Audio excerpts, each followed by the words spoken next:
ये कहानी है बाबा और नवाब जिनकी जिंदगी में सरकार ने कदम रखा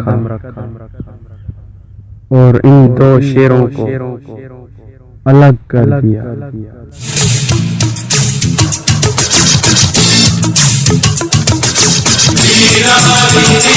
आपकी कायनात में वेलकम बाबा।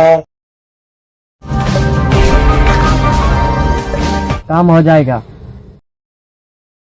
नवाब मरने के लिए तैयार हो जा।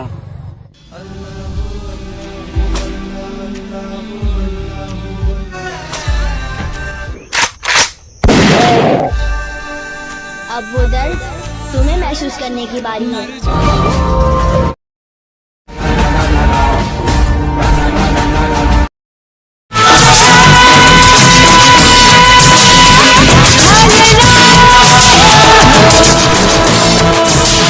You are under arrest, Baba.